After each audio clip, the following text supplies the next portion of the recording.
পরিবেশ ইস্যুতে সীতাকুণ্ডে হতে না পারা শিপ রিসাইক্লিংয়ের বর্জ্য শোধনাগার টিএসডিএফ হতে যাচ্ছে মিরসরাই শিল্পাঞ্চলে। শিগগিরই সম্ভাব্যতা যাচাইয়ের কাজ শুরু করবে আইএমও। টিএসডিএফ স্থাপনে টাকা দেবে জাইকা। সংশ্লিষ্টরা বলছেন, টেকসই রিসাইক্লিংয়ে টিএসডিএফ এর বিকল্প নেই। দেশে প্রথমবারের মতো হতে যাওয়া এই স্থাপনা ব্যবহার করতে পারবে অন্যরাও। ফখরুল ইসলামের রিপোর্ট। 2013 সালের রেগুলেশন অনুযায়ী ইইউভুক্ত দেশগুলোর জাহাজ কাটার জন্য সংশ্লিষ্ট দেশে treatment, storage and disposal facility TSDF থাকতে হবে। 2018 সালের শিপ রিসাইক্লিং অ্যাক্টেও টিএসডিএফ এর বিধান রাখে বাংলাদেশ সরকার। তবে উদ্যোগ থাকলেও বাস্তবায়ন সম্ভব হয়নি সেই বর্জ্য শোধনাগার। মূল কারণ অর্থ আর জায়গার সংকট। তবে এই উদ্যোগ বাস্তবায়নে অর্থ সহায়তায় এগিয়ে এসেছে জাইকা। নৌখাতের নিয়ন্ত্রক সংস্থা আইএমও দিচ্ছে কারিগরি সহায়তা। 2022 সালে সীতাকুণ্ডে সমীক্ষা চালিয়ে স্থানও নির্ধারণ করা হয়। তবে জীববৈচিত্র্য ধ্বংস বিষয়ে পরিবেশ অধিদপ্তর আপত্তি জানালে থেমে যায় কর্মযজ্ঞ। এরপর নতুন করে টিএসডিএফ এর স্থান বাছাই করা হয় মিরসরাই শিল্পাঞ্চলে। বেজা থেকে মিলেছে 62 একর জায়গাও। শিগগিরই শুরু হবে সম্ভাব্যতা যাচাই। আমাদের মিরসরাইতে যে ইকোনমিক জোন রয়েছে সেখানে আমরা প্রাথমিকভাবে ওনাদের কাছে একটা জায়গা বরাদ্দ পেয়েছি।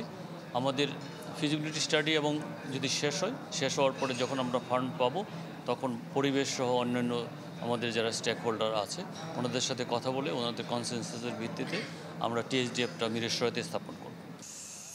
বছরে কম বেশি 800 সমুদ্রগামী জাহাজ কাটা হয় বিশ্বে, যার প্রায় 70 ভাগের ঠিকানা বাংলাদেশ ও প্রতিবেশী দেশগুলো।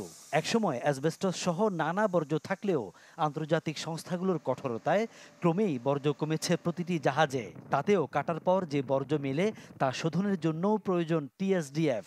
এই শিপ রিসাইক্লিং ঘিরে টিএসডিএফ হলেও তার সুবিধা কাজে লাগাতে পারবে অন্যান্য শিল্প কারখানাও।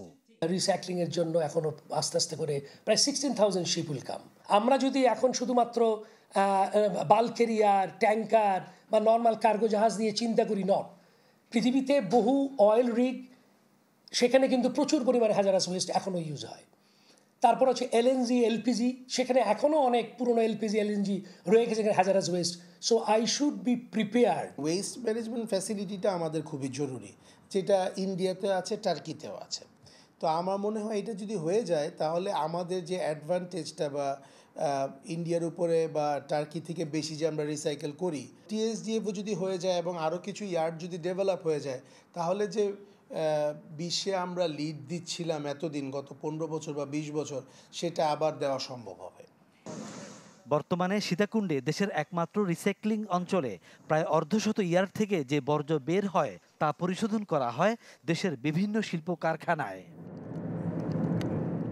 ফখরুল ইসলাম, চ্যানেল 24, চট্টগ্রাম।